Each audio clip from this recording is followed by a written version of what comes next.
Has visto seguramente estas cajitas, ¿qué digo cajitas? Cajototas de metal en la que venden las mercancías que son transportadas a través de barcos. Quédate porque hoy te voy a hablar de ellos. Bueno amigo, bienvenido una vez más a este tu espacio. Soy Importador, el podcast donde hablamos de todo lo relacionado con las importaciones y comercio internacional. Para ti, importador o de importador a futuro importador. Y hoy nada más y nada menos que vamos a hablar de los contenedores marítimos. ¿Recuerdas que por allá en el episodio número 2 te contaba que estos son los culpables de que yo me haya animado a estudiar la carrera de comercio exterior? Pues bueno, hoy vamos a desmenuzar todo lo relacionado alrededor de ellos. Y te platico un poco de historia alrededor de los contenedores. Corría el año de 1953 cuando a un camionero estadounidense, Malcolm McLean, enfrenta un problema bastante grave de saturación en los puertos de Estados Unidos, obviamente, en los cuales en la costa oeste no había mucho espacio para, digamos, transportar carga en estos puntos. Y se le ocurre la idea de, bueno, para quizá ahorrar tiempo, no gastar en mayores maniobras, vamos a hacer lo siguiente.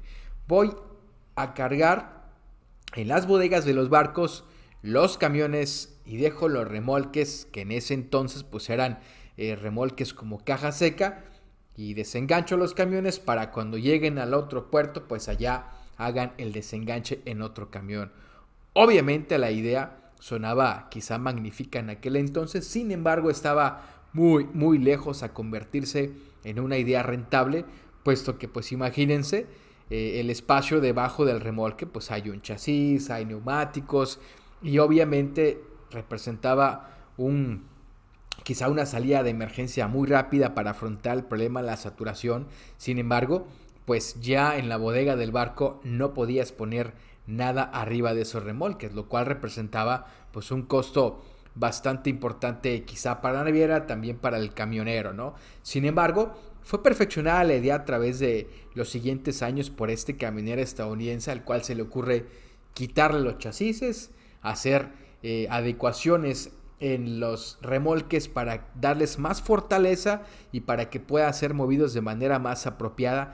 Es así como nace la industria de los contenedores, que a lo largo de los años ya es hasta 1961 cuando ya las adecuaciones que se les hacen a estos contenedores, ya llamados así, les permiten mayor durabilidad, mayor capacidad de carga, y ya la ISO, que es la International Standard Organization, ya genera un código estandarizado para que toda la industria dedicada a la fabricación de estos contenedores pues respete ciertas normas y puedan ser utilizadas a nivel mundial de manera muy estandarizada.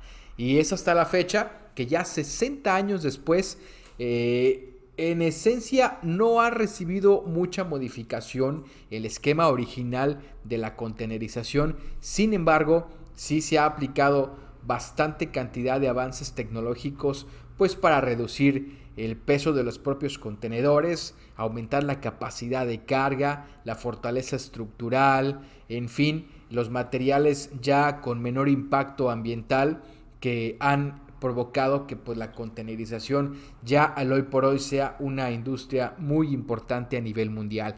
Y claro, regresando a 1953 y de 1961, inicia un proceso de contenerización a nivel mundial en el cual ya la gran mayoría de las navieras interesadas por este nuevo modelo de transportación comienzan a invertir en barcos ya de contenedores, no tanto como los había antes. Estos barcos, la flota mundial empieza a crecer ya orientada al tema de los contenedores. A su vez los puertos empiezan a invertir en grúas especializadas para la descarga de estos contenedores y pues ya se vuelve un juego bastante interesante a nivel mundial. ¿Y por qué te platico los contenedores? Bueno, recuerda que el comercio marítimo representa más del 80% del comercio mundial, entonces el tema de los contenedores es muy importante. Y bueno, básicamente la gran mayoría de los contenedores están hechos de acero, un acero especial para este tipo de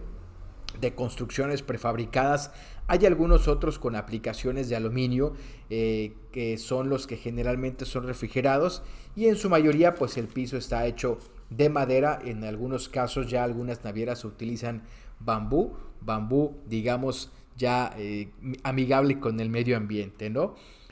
Pero ¿qué sucede? Bueno, de tipos hay bastantísimos tipos.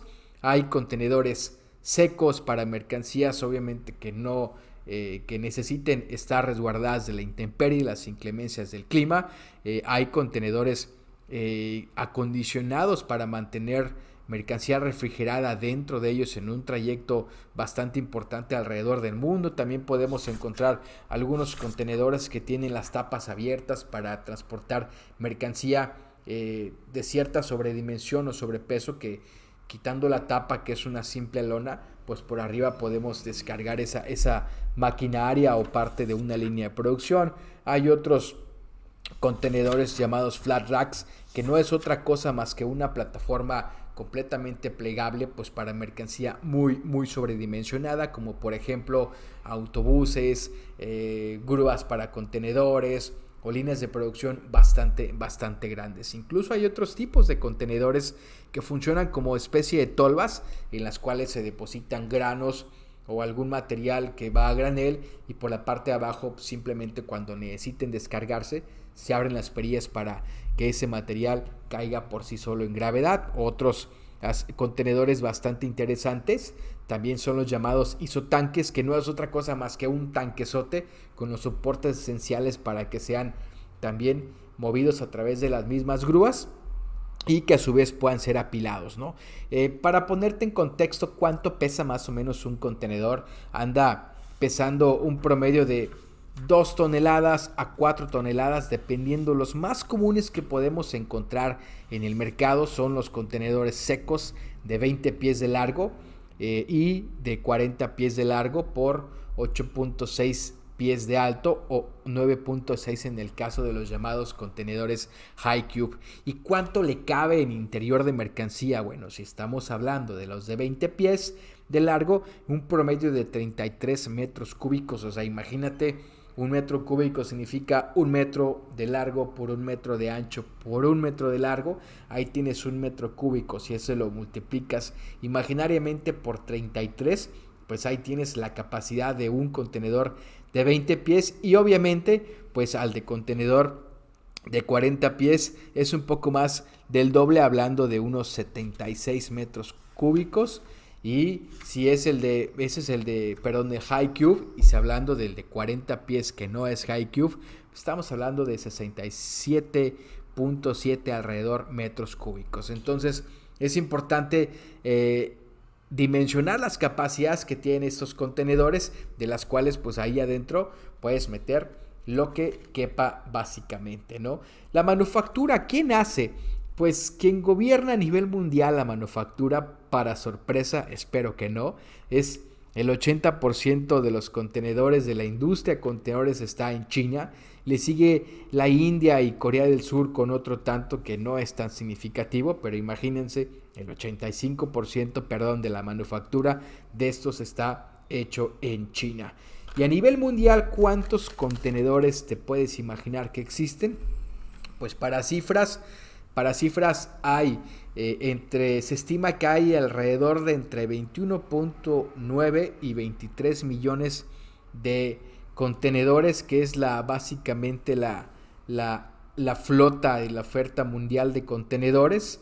Esto de acuerdo tanto a Research and Markets, el sitio de investigaciones, como Statista, que es otro sitio de estadísticas mundiales. ¿Y quién tiene esos contenedores? Bueno, el mercado de los contenedores es bien interesante, porque además de que algunas navieras que son, digamos, dueñas o fletadoras o armadoras de buques, también hay una subindustria bien interesante que es el leasing de contenedores.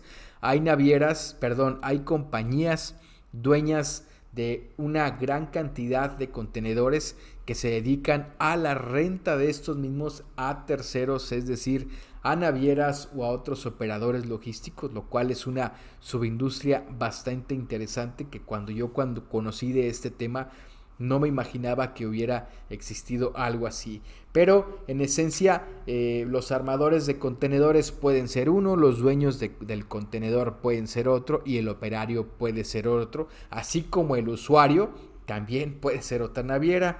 Pero los dueños, digamos, de la oferta mundial de contenedores, ¿quiénes son? Bueno, para poner un poquito tal vez en contexto, las navieras que son las que a final de cuentas tienen a su uso estos contenedores, pues son las que se les atribuye la gran flota mundial de estos 23 millones de contenedores.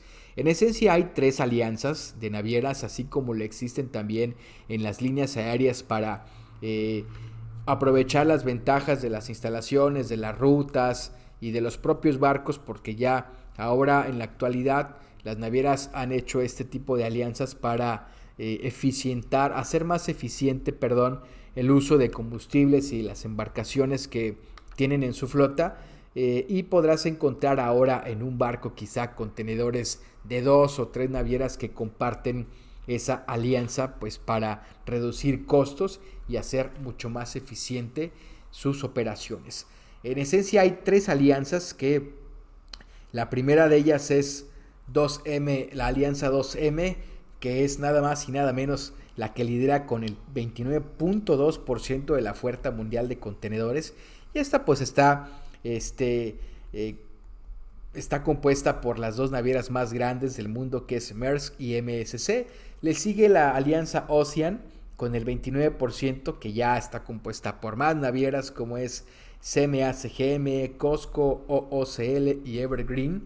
Y por último, la alianza que se llama The Alliance, pues tiene a su propiedad el 17% de toda la oferta mundial de contenedores, y esta está compuesta por más navieras como lo son Yang Ming, Nippon Yusen Kaisha, MOL, Hapag-Lloyd, K-Line y HMM. Entonces esa es la oferta mundial de contenedores. Estas navieras son las que, digamos, son dueñas de ese gran market share de los contenedores, así que ya lo sabes, esa es a números exactos cómo es que se compone esta oferta de contenedores a nivel mundial. Y obviamente pues un contenedor está hecho y preparado para viajar bastante cantidad de veces a través de los puertos del mundo, y pues una vez que cumplen su vida útil, pues son puestos fuera de servicio para quizá venderlos en un segundo mercado, o en algunos casos pues simplemente se regresan a sus propietarios. ¿Y qué pasa? Hay algo bien interesante, porque a final del año anterior 2020, durante este año 2021, a consecuencia de la situación de pandemia, que las navieras han reducido mucho las salidas de los barcos, y por tal razón, aunque la demanda se ha incrementado, esto ha ocasionado en esencia que exista una, digamos, presión muy impresionante para lograr los itinerarios, e incluso a veces sobrecargar los barcos olvidando ciertas medidas de precaución, lo cual ha hecho que el año pasado, el 2020, haya sido uno de los años donde se hayan perdido más contenedores por la borda o en accidentes marítimos. Y un total, estamos hablando de más de 3.112 contenedores que el año pasado se reportaron como perdidos.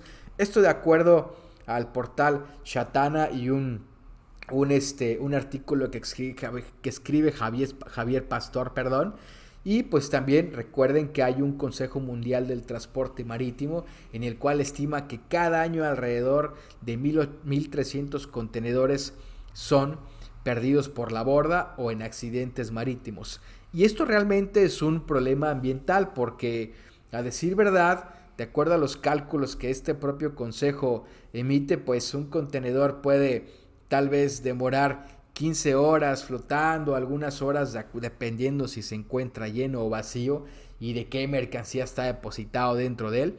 Pero ha habido casos, incluso historias, donde se ha reportado contenedores que se perdieron y se encuentran 15 meses después del otro lado del Atlántico. Imagínate encontrarte con una de esas boyas flotantes en el mar, y si eres una, digamos, nave no tan grande como un portacontenedores, un barco mediano, un velero, seguramente esto te va a causar un daño impresionante, porque estas boyas flotantes pues sí son peligrosas para la industria marítima en sí, porque pues se pierden en las corrientes, en las rutas marítimas, y pues son arrastradas por las corrientes marítimas mundiales, ¿no? Entonces, imagínense 1,300 contenedores que se pierden cada año, pues sí resulta un problema impresionante, y no digamos del problema ambiental que representa para las zonas donde son perdidos, porque pues en algunos casos pueden contener materiales muy contaminantes, y esto claro que representa un serio problema, que al final de cuentas no se habla mucho de esto porque no hay manera, asequible para recuperar esta cantidad de contenedores, y de rastrearlas pues también muy poco probable. Gracias amigos, espero que te haya gustado. Si llegaste hasta aquí, no olvides darle seguir si estás en Spotify. Si estás en Facebook, te encargamos el like y compartir el video para que más gente escuche hablar de los contenedores marítimos, ya que si estás en YouTube, no olvides suscribirte al canal. Nuevamente te agradezco muchísimo que hayas llegado al final de esta entrega. Me despido, mi nombre es Ricardo de la Cruz y este es tu podcast Soy Importador.